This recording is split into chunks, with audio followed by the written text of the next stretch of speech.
নমস্কার, সবাই কেমন আছেন? আশা করছি সবাই খুব ভালোই আছেন। মিতিনের মেয়েবেলার নতুন একটি ভিডিওতে আপনাদের সবাইকে স্বাগত। মিতিনকে নিয়ে এই বড় ভিডিও অনেক দিন পরে দিচ্ছি। নানা কারণে বড় ভিডিও আপলোড করা সম্ভব হচ্ছিল না। তো আজকে আমরা বেরিয়ে পড়েছিলাম একটু বেড়াতে। মিতিনের গরমের ছুটি পড়েছে বেশ অনেক দিন হলো, কিন্তু এত গরম পড়েছে ওকে নিয়ে কোথায় ঘুরতে যাব বুঝতেই পারছি না। আর বাইরে বেরোলেই তো প্রচণ্ড গরম। তো তাই ঠিক করলাম যে একদিন গঙ্গাবক্ষে আমরা ঘুরবো। গঙ্গাবক্ষে যে ক্রুজটা বেরোয় সেটাতেই উঠবো। তো তার জন্য আমরা মিলেনিয়াম পার্কে পৌঁছে গেছিলাম। ওখানে গিয়ে একটুখানি লস্যি অর্ডার করে খেলাম, কেননা প্রচণ্ড তেষ্টা পেয়ে গেছিলো আর দিনটা খুবই গরম ছিল। তো লস্যি নিয়ে আমরা খেয়ে আমরা কিছুক্ষণ ওয়েট করছিলাম। আমরা গিয়ে অবশ্য টিকিট কেটে ফেলেছিলাম। আমরা ওখানে পৌঁছেছি প্রায় 4:30 পর, আর ওখানে টিকিট তখন থেকেই দিচ্ছিল। আমরা টিকিটটা কেটে নিয়েছিলাম, কেটে নিয়ে এখানে ওয়েট করছিলাম। মিতিনকেও বিকেলে কিছু খাওয়ানো হয়নি বলে ওকে একটু দইয়ে লস্যি খাইয়ে নিচ্ছিলাম। মিলেনিয়াম পার্কে ওকে আমি এর আগেও নিয়ে এসেছিলাম একবার, তখন একটু ঠান্ডা ছিল। এইবার গরমে এলো, আর এসেছিলাম ঠিক কথা, কিন্তু সেরকম হাওয়া দিচ্ছিল না। দেখুন রোদ ছিল আর বেশ গরম লাগছিল, হাওয়ার তো বিন্দু মাত্র নেই কিছু টিকি। তো ওই একটুখানি হাঁটছিলাম, তাও বেশি হাঁটিনি, একটুখানি হেঁটেই আমি বসে পড়েছিলাম আর মিতিন এদিক ওদিক ঘুরে ঘুরে খেলছিল। আমরা এখানে ওয়েট করছিলাম যে ক্রুজগুলোর টাইম হলে আমরা উঠবো। আমরা যেদিন গিয়েছিলাম সেদিনকে ক্রুজের টাইম ছিল 6টা থেকে, মানে সন্ধ্যে 6টা থেকে ছাড়বে। আর এমনি দিন মানে সোম থেকে শুক্রবারে ক্রুজ 6টাতেই ছাড়ে, আর শনি আর রবিবার দিন আর অন্যান্য যে ছুটির দিনগুলো আছে সেগুলোতে একটু টাইমটা ডিফার করে। আর সেটা এখানে এসে যোগাযোগ করলে জানা যাবে। নর্মালি রবিবার আর শনিবার দুখানা ট্রিপ হয়, 5টা আর 6:45 থেকে। তো আমরা সোমবার গেছিলাম, তো সোমবার দিনের 6টা থেকেই ছেড়েছিল। তো আমরা ক্রুজের টিকিটটাকে থেকে কেটেই নিয়েছিলাম। পার হেড পড়েছিল 190 টাকা করে। মিতিনের টিকিট লাগেনি, ওর যেহেতু এখনও 3 বছর হয়নি। সম্ভবত 3 বছরের ওপরের বাচ্চাদেরই টিকিটটা কাটে, আর তার থেকে ছোটো বাচ্চার টিকিট লাগে না। আর এখানে ক্রুজের মধ্যেই ছিল কিছু কাউন্টার, ওখানে চা, কফি, লস্যি, কিছু ভাজাভুজি খাবার দাবার পাওয়া যাচ্ছিলো, যেগুলো খুবই রিজনেবল প্রাইসে। আর মোটামুটি দেখতে দেখলাম ওই ডিমের চপ, ভেজিটেবল চপ, এগুলো 30 টাকা করে ছিল, 30 টাকা করে প্লেট। আর অন্যান্য যে চিকেন পকোড়া বা ফিশ পকোড়া বা অন্য কোনো ভেজ পকোড়া, সেগুলোর দামগুলো বিভিন্ন রকম ছিল। দেখুন, কথা বলতে বলতে হাওড়া ব্রিজও চলে এলো। আমরা উঠেছিলাম প্রিন্সেপ ঘাট থেকে, আর কিছুটা আসলেই তো হাওড়া ব্রিজ।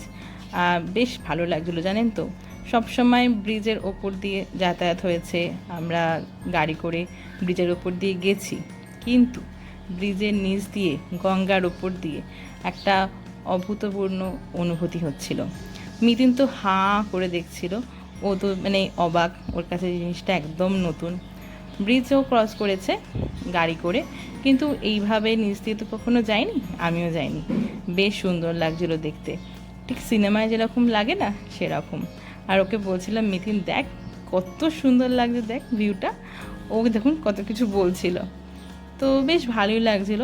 হাওয়াটা তখনও সেরকম দিচ্ছিল না, দিনটা তো বেশ গরম ছিল, আর সিনটা কিন্তু অপূর্ব লাগছিল।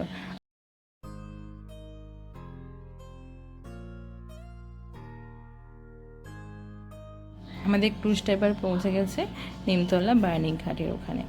তো এখান থেকেই ক্রুজটা মুভ করছে। আর দেখুন দূরে দেখা যাচ্ছে ওই শিব মন্দির, হাওড়া যে বিশাল শিব ঠাকুরের মূর্তি আছে ওইটা দেখা যাচ্ছিল। তো ওখান থেকে ক্রুজটা আবার মুভ করলো, মানে ব্যাকে আসতে শুরু করলো। আর একটু সন্ধে হয়ে গেছিলো, তাই মিতিনও বলছিল টুকটাক কিছু খাবে, যদিও আমরা কিছু চিপস নিয়ে গেছিলাম বাইরে থেকে। মানে বাইরে থেকে যদি কিছু খাবার তুমি কিনে নিয়ে যেতে পারো সেটা অ্যালাউ করছে ওরা, আর গিয়ে বসেও খেতে পারো। শুধু এই যা নোংরা করা যাবে না বা গঙ্গার জলে কিছু ফেলা যাবে না, যেটা তো আমরাও জানি যে জলটা পরিষ্কার রাখা উচিত। তো যা হবে ওই বোটের মধ্যেই আমরা এনজয় করছিলাম। আর খাবার ওখান থেকে নিয়েছিলাম ডিমের চপ, যেটার দাম নিয়েছিল পার প্লেট 30 টাকা করে। খাবারটা ভালো ছিল, একদম ফ্রেশ ছিল। আর দেখুন এই টাইমটা কিন্তু অপূর্ব হাওয়া দিচ্ছিল, একদম সন্ধে হয়ে গেছিলো। আর আকাশটা নীল, আর চারদিকে দেখুন শহরে আলো জ্বলে উঠেছে। আর ওই যে দূরে দেখা যাচ্ছে সেই হাওড়া ব্রিজ, যেটা পার করে আমরা এসেছি, আমরা আবার সেদিকেই যাচ্ছিলাম। তো দেখুন কলকাতা শহরটাকে দূর থেকে কিন্তু এত সুন্দর লাগে, কত আলো জ্বলছে, ঘাটটা অপূর্ব লাগছিল। আর তখন দারুণ হাওয়া দিচ্ছিল, বেশ সুন্দর লাগছিল কিন্তু। আর পূর্ণিমা, দুদিন পরেই পূর্ণিমা ছিল, তো আকাশের চাঁদটা যেন মনে হচ্ছিলো খিলখিল করে হাসছে, এতটা সুন্দর লাগছিল চাঁদটাকে দেখতে যে কী বলবো। দেখুন মিতিন কি করছিল। মিতিন অনেকক্ষণ কিন্তু বসেছিল, এবার উনি উঠে পড়েছেন, ওনার নিজের পোজে চলে এসেছেন। অনেকক্ষণ উনি গঙ্গা দেখেছেন, এবারে একটুখানি হুড়োহুড়ি করতে চাইছিল। আসলে ক্রুশের মধ্যে না অনেক বাচ্চা ছিল, মানে ওর সাইজেরই অনেক বাচ্চা ছিল, তাদের সাথে একটু খেলতে চাইছিল। তো যাই হোক, ওই সব করছিল। দেখুন বাচ্চারাও এখানে খেলাধুলো করছিল। আর দূর থেকে শহরটাকে কি সুন্দর লাগছে না, একদম আলোতে যেন মায়াবী লাগছে শহরটাকে। তো অপূর্ব লেগেছিল কিন্তু সেই দিনটা, আমাদের সন্ধ্যেটা দারুণভাবে কেটেছিল।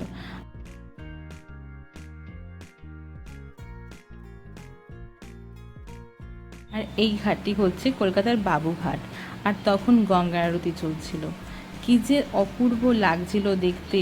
বেনারসের গঙ্গা আরতি আমার মনে নেই, কেননা আমি খুব ছোটোবেলায় বেনারস গেছিলাম, তো গঙ্গা আরতির কথা একটুও মনে নেই। কিন্তু এখানে যখন আরতি হচ্ছিল, একটা যেন গায়ে কাঁটা লাগার মতো অনুভূতি হচ্ছিল, খুব সুন্দর লাগছিল দেখতে। তো আজকের ভিডিও কেমন লাগলো অবশ্যই জানাবে কিন্তু কমেন্ট করে। আর ভালো লাগলে ভিডিওটি অবশ্যই একটি লাইক করে দেবে, আর তার সাথে শেয়ার করে দেবে। আর তোমরা যদি এরকম ভিডিও আরও দেখতে চাও, তাহলে মিতিনের মেয়েবেলা চ্যানেলটি সাবস্ক্রাইব করে রাখবে। তাহলে আজকের মতো এটুকুই থাক, দেখা হবে অন্য কোনো দিন অন্য কোনো নতুন ভিডিও নিয়ে। সবাই ভালো থেকো আর সবাইকে ভালো রেখো। টাটা।